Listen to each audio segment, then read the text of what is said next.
একজন দৌড়ে আসছে আজকে ওমরের কাছে, বলতেছে খালিদ বিন ওয়ালিদ তো সব ফাতা পাচ্ছে, যেই দেশে যায় সেই দেশ বিজয় হয়ে যায়। সুবহানাল্লাহ।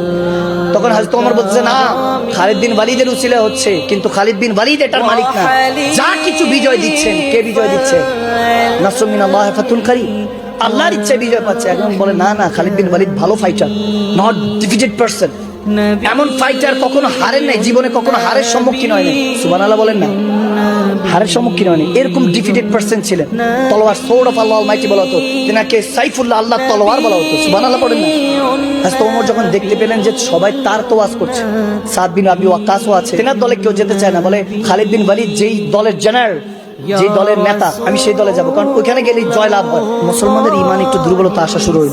খালিদ বিন ওয়ালিদ বারবার ফাতে পাচ্ছেন দেখে হযরত ওমর ইবনে খাত্তাব করলেন কি ওনার কাছে চিঠি পাঠাতেন, একজন ওয়াজিরের মাধ্যমে বলে যাও চিঠিটা খালিদ বিন ওয়ালিদকে দিও, যে তেনাকে সরে যেতে বলো, এবং সাদ বিন আবি ওয়াক্কাসকে আমি গভর্নর হিসাবে, জেনারেল হিসাবে নিযুক্ত করলাম, এটা বলো।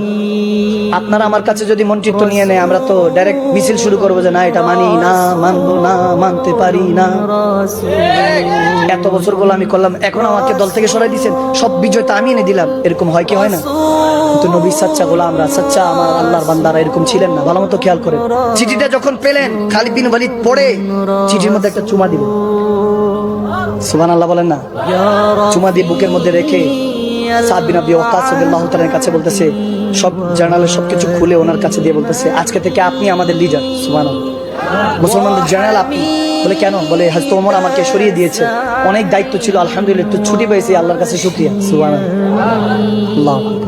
আমরা তো এখন যে কেউ মসনদে বসতে চাই, কুরসিতে বসতে চাই, আর তেনারা কুরসি যদি কেউ সরিয়ে দিতেন, যে ওনার উপরের দলের যিনি লিডার উনি সরিয়ে দিলে ওনারা আরো হাত ছেড়ে বাঁচতেন, আল্লাহর দরবারে শুকরিয়া করতেন যে বড় দায়িত্ব, ঠিক কিনা? সাদ বিন আবি ওয়াক্কাস রাদিয়াল্লাহু তাআলা তিনি যখন দৌড়াতে দৌড়াতে ফাতাহ করতে করতে সামনে অগ্রসর, সামনে দেখেন সমুদ্র, দরিয়া, এখন কেমনে পাড়ি দিই? নৌকা টোকাও নাই, জাহাজ স্টিমার ওইরকম তো ওই ব্যবস্থা ছিল, বলে নৌকা নাই, জাহাজ নাই, কিভাবে পাড়ি দিই? তখন বলে খালিদ বিন ওয়ালিদ কোথায়? তেনাকে তিনি এখন সাধারণ সৈন্যদের মধ্যে চলে আসছে। সুবহানাল্লাহ। এত বড় অ্যাটর্নি জেনারেল, এত বড় জেনারেল আর্মি, মুসলমানদের যে আর্মি ব্যাটল ছিল, বেশিরভাগ ফুতুহা, বেশিরভাগ বিজয় মুসলমানদের, এই রোম সালতানাতকে যিনি ফাতাহ করেছেন, প্যারিস সালতানাতকে যিনি নাকানি চুবারি খাওয়াইছেন, সেই Khalid bin Walid, the sword of Allah almighty, সাইফুল্লাহর কথা বলছি, আল্লাহ তলোয়ার যেনাকে আমার হুজুর লকব দিয়েছেন। সুবহানাল্লাহ। তেনার কথা বল, তিনি সৈন্যের মধ্যে চলে গেছেন। বলে সাদ বিন আবি ওয়াক্কাস বলতে ওনাকে একটু ডেকে আনো। আনার পরে বলছে, ভাই সামনে তো নদী, কি করে পারি দিই? কানে কানে একটা দোয়া শিখে দিল। দোয়া শিখে দিলেন। দোয়াটা কি? বলতেছে আল্লাহর কাছে ফরিয়াদ করেন, আল্লাহ ওই আদল ইনসাফ করনেওয়ালা ওমরের উসিলায় রাস্তাটা সহজ করে দাও। জোরে পড়েন না, সুবহানাল্লাহ পড়েন না। আল্লাহ যখন এরকম হলো, বলতেছে কি করা যায়? বলে নামেন। এখন রাস্তা তো হচ্ছে না, বলে নামেন, ঘোড়া নিয়ে নামেন। ঘোড়া নিয়ে নামলেন সাদ বিন আবি ওয়াক্কাস রাদিয়াল্লাহু তাআলা, তিনি নামলেন। এরপর খালিদ বিন ওয়ালিদও নামলেন। দেখা গেল পুরো লাশকার নামলো, নদীর উপরে এমন ভাবে পাড়ি দিয়ে ওপারে উঠলেন, একটা ফোঁটা পানিও ঘোড়ার ওই খরমের মধ্যে লাগেনি। সুবহানাল্লাহ। একজন একজনকে দেখতেছে, সব পৌঁছাই গেছে, হা পৌঁছাই গেছে। দস্ত তো দস্ত দরিয়া भी छोड़ा ना हमने, दस्त तो दस्त है दरिया भी ना छोड़ा हमने, बहरे जुल्मात में घोड़ा दौड़ा दिया हमने। सुबहानाल्लाह। আল্লামা ইকবাল রাস্তা তো রাস্তা বলে এমন ভাবে পাড়ি দিয়েছি, মনে হচ্ছে যে জমিনে যেমনে আমরা চলি, নদীর মধ্যে আমরা এমনি পাড়ি দিয়েছি। সুবহানাল্লাহ। কারামাত আউলি হক, ওলি আল্লাহদের কারামত, সচ্চা বান্দাদের কারামত, হক এবং সত্য। কারণ তেনাদেরকে মদদ করেন কে? আওয়াজ দেন কে? রব্বে করিম।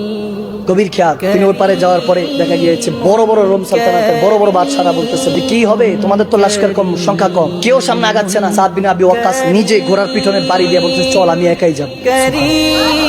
হাজার হাজার লাখো একাই ঘোড়া যখন দৌড়ানে দিয়েছেন, পরে পিছনে সব মুসলমানরা সাহস পেয়েছে, লিডার দেখে সব দৌড়ায় গেছে, ঝাঁপায় পড়ছে, ফতুহাত এসেছে, বিজয়টা দিয়েছেন কে?